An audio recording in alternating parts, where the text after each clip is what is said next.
Mopar cat don't play, and I just dropped the dang fuel tank. And let's look inside.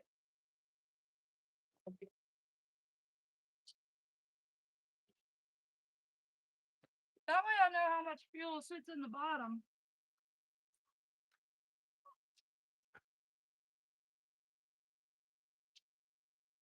Oh, here's your, is this for your vapor block?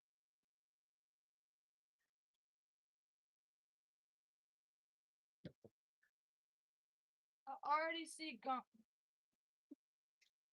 I already see gunk in here. So let's grab a cup, a bottle, something I can pour it in, so I can show you the dirty fuel. Let's see what was in there.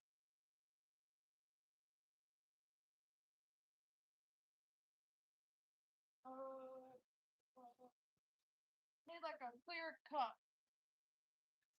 There's a million cups around here until you need one. Bottle. Hold on, let me use this bottle.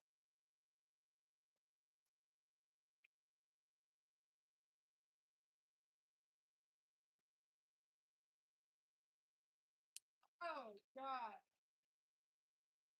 Okay. This is the fuel that was in my lines.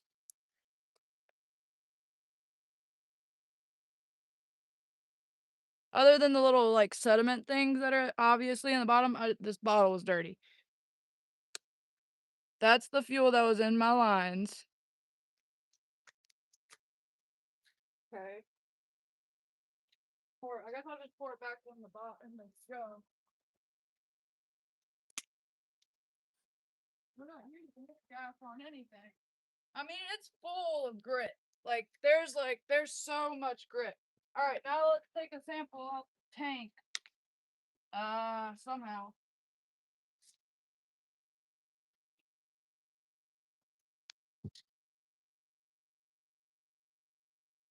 Somehow, we could take a sample out the tank.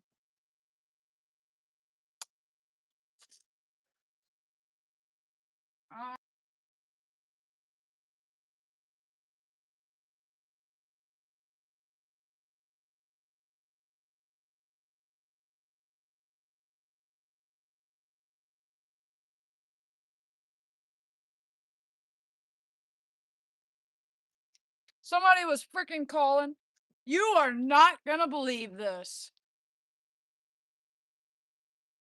Are you ready?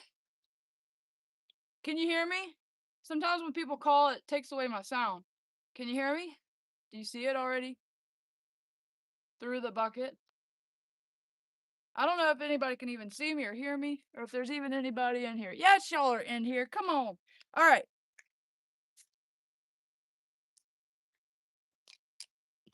God bless it. Come on. Here you go. That is in my tank. That's what. Oh my gosh. Did you see that? Would you just look at it? Oh my gosh. And that was running through my crap.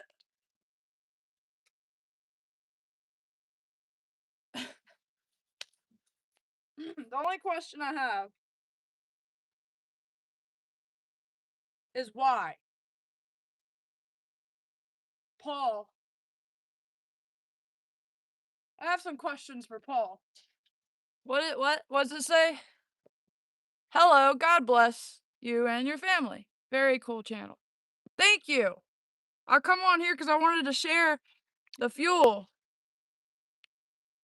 that was in my tank and why I kept having fuel starvation issues. I have never seen anything like that, but this is also, I've never seen anything like any of this before.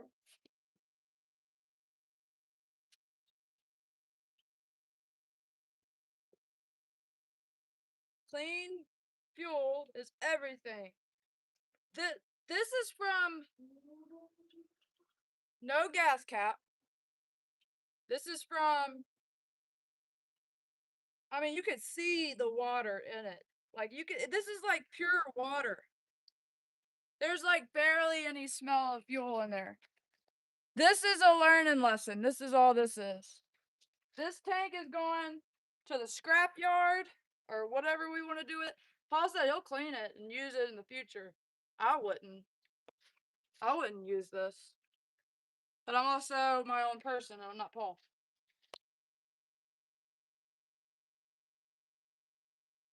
Garment has the fuel neck filler garment seal is completely done. And has been completely done for who knows how long. So that also let in stuff.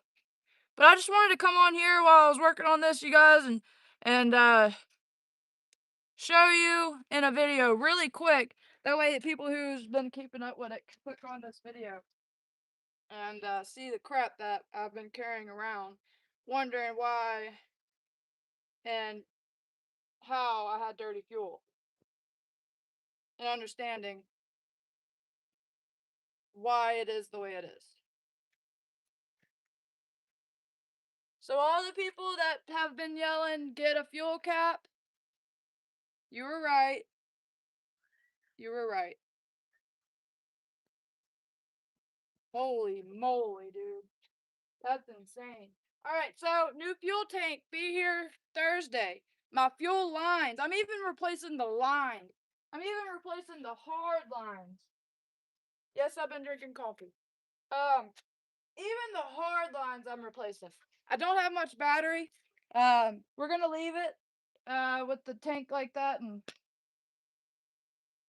pick up my area, but we're just gonna leave it like this till our fuel tank arrives. Here's my brand new fuel neck.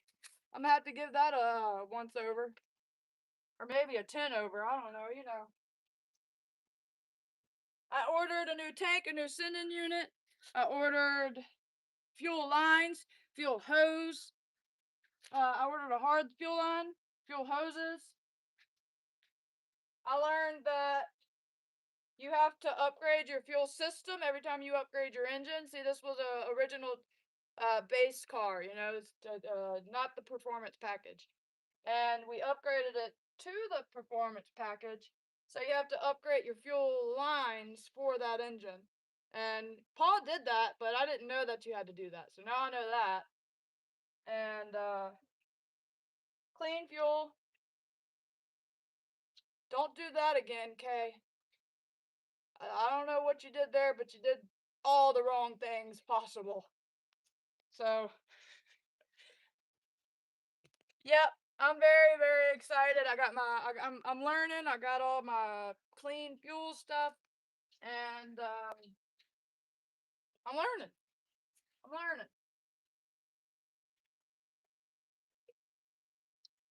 All right, comments. It sure is a sweet Plymouth.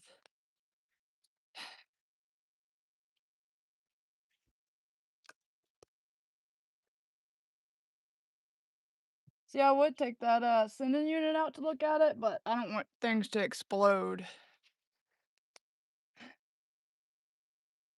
I mean, even the tank is disgusting. Look at the tank. Why would... All right, well, I didn't know. I didn't know. And now I know, okay? We learned. And that's all that we could do. Thank you, Hippie Long. Did you see the fuel? Did you see the fuel come out there? That come out that tank? I don't want to pour it on the ground. It's so bad. Hold on. Look at that. There was no dirt in this bucket. That's all from the fuel tank. And then I dropped that garment in there. It didn't help make it look any prettier. Absolutely horrific. Absolutely. So yeah, this tank is Dunyan rings.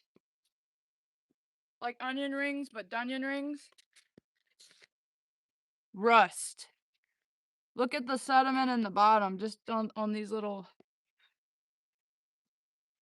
whatevers, legs. Yuck. Here, we'll give a little. It's literally, yeah, sand, dirt, rust. Yeah.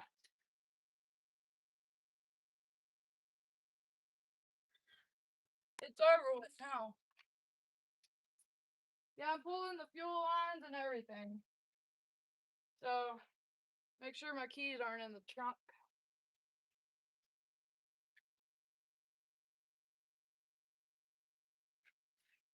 They're right here.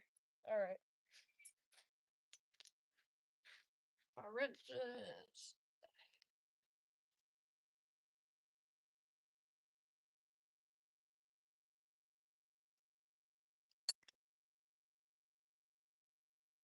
All right.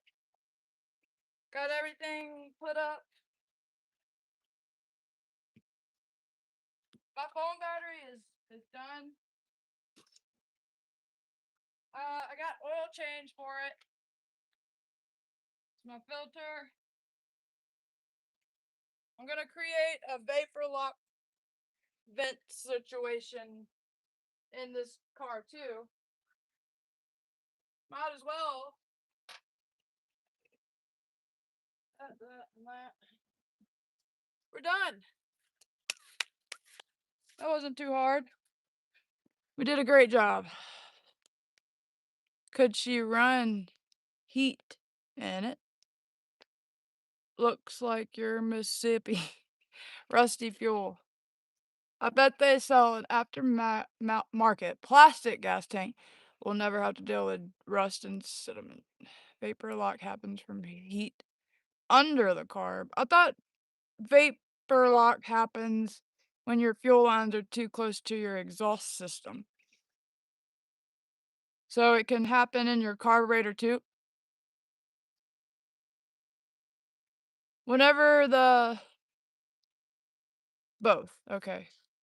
Just anytime, anywhere it gets hot, it can cause it to heat up and vaporize and get stuck. Okay. Anywhere it gets hot. Well, we're done. Now I'm gonna go check on the kids. River's in there with them. For